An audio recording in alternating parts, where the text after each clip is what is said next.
Kelihatan ya, Gi ya? Ya, suaranya dong suaranya. Ya, Pak. Nah, itu. Jadi walaupun kita sebelahan, tapi kan kalau sekarang kan ngobrolnya di sini. Oke teman-teman, kita sudah pertemuan keempat, tidak terasa ya. Berarti dengan selesainya hari ini, kita sudah sebulan menjalankan kuliah semester semester ganjil ya. Semester ganjil akhir tahun 2021.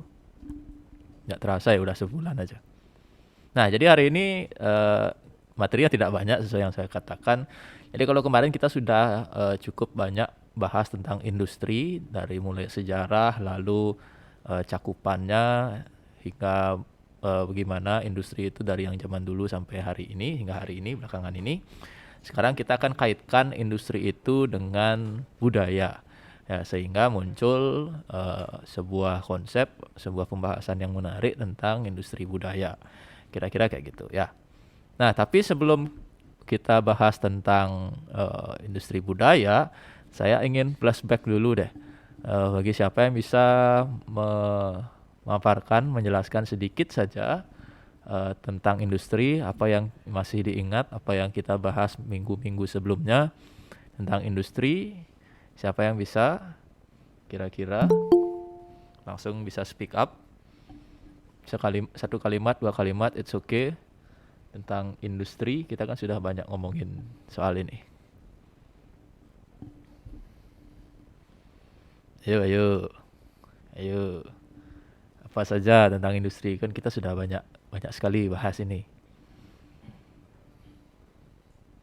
Jadi kira-kira ada industrialisasi, gelombang industri gitu ya, yang kita bahas minggu-minggu sebelumnya. Ayo kira-kira siapa? Langsung speak up. Saya Pak. Ya oke, ini kayaknya Adi nih. Ya Pak, Oke, jadi langsung aja. oke, jadi yang kemarin yang paling saya ingat itu adalah tentang perkembangan industri Pak. Itu sampai sekarang perkembangan industri ada 4. Itu yang pertama kayaknya itu apa namanya, yang penggunaan mesin uap itu Pak ya, atau yang mana tuh ya? Nah, itu Itu dah. 1.0. Oh ya, 1.0, terus 2.0 itu eh, lebih mengoptimalkan lagi apa, pasca industri yang itu kayaknya Pak. Oke, 2.0 kereta api ya. Oh ya, itu kereta api. Ah, Terus yang ketiga itu mulai apa namanya itu ya? Kok ya lebih berkembang lagi, kayak otomasi oh ya, mesinnya itu, otomatisasi. ya otomatisasi tapi masih tetap menggunakan apa namanya, orang gitu, pasti perlu orang. Terus sekarang yang keempat itu lebih modern lagi, apa namanya, kayak semuanya itu udah bisa dikontrol, eh, walaupun tidak diawasi terus menerus seperti itu Pak. Oke, cukup mewakili materi kita yang kemarin terkait dengan Adi membahas tentang gelombang industri ya.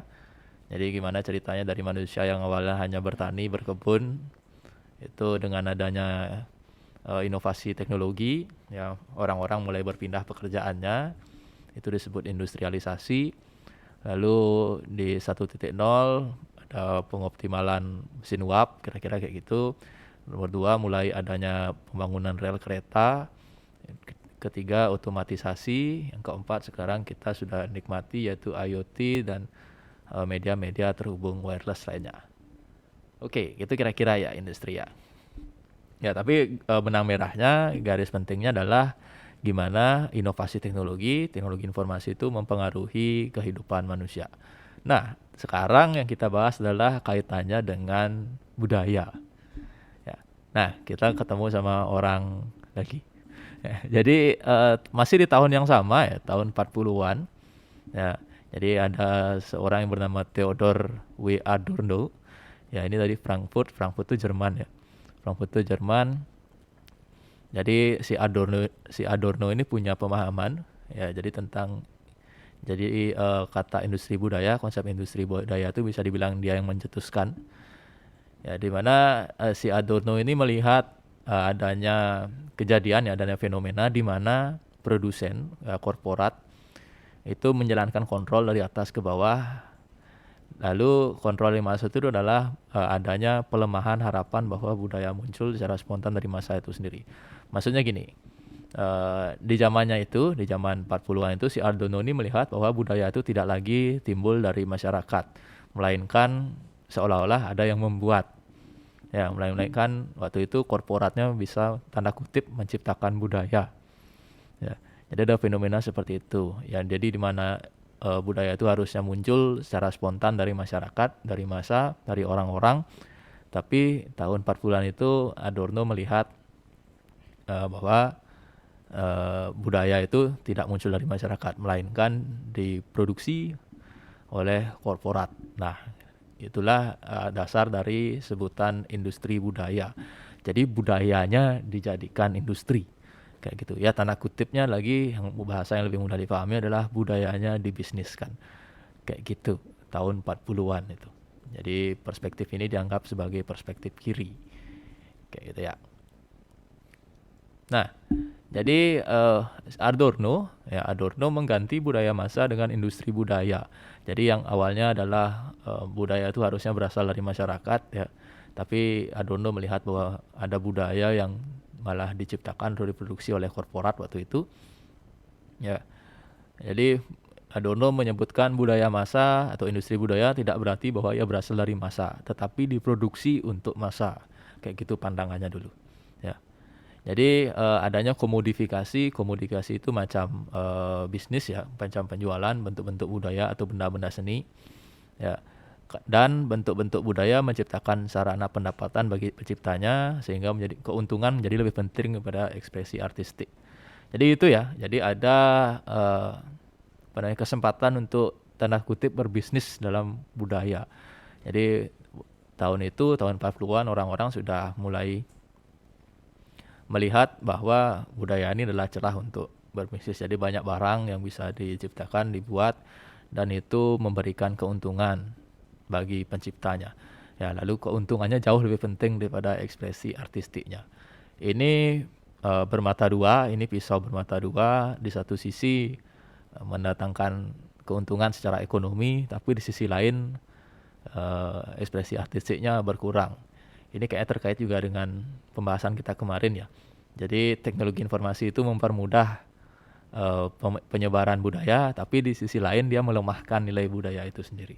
Jadi sepertinya masih ada kaitannya dengan kemarin. Jadi budayanya diindustrikan, tanda kutip budayanya dibisniskan. Kayak gitu. Nah, jadi itu teori kritis ya, teori yang kritis. Lalu di sini yang penting adalah tanda merahnya yang saya berikan warna merah. Ya, inovasi teknologi telah mengubah artistik dan penekanan pada komunitas pasar daripada budaya sebagai industri. Jadi di sini diutamakan, jadi orang-orang tuh waktu itu mengejar komoditas pasar ya daripada budayanya itu sendiri. Jadi ada paham seperti itu, ini dikritik oleh si Adorno. Jadi harusnya budaya itu berasal dari masyarakat, tapi malah jadi ke bisnis, malah diproduksi oleh produsen. Jadi tidak alami ya kelihatannya budayanya ya. Kayak gitu. Next ini habis ya? Belum. Jadi waktu itu industri budaya itu memproduksi barang-barang yang mungkin paling banyak diminta. Ya, kalau di Bali banyak yang suka baju barong, ya udah baju barong aja diproduksi. Ya, jadi ada budaya lain yang tenggelam. Ya, ada budaya lain yang tanda kutip tidak laku, kurang laku gitu ya. Jadi jadinya kayak gitu. Ya, jadinya kayak gitu. Jadi malah menekankan ke penjualan, menekankan keuntungan bagi penciptanya.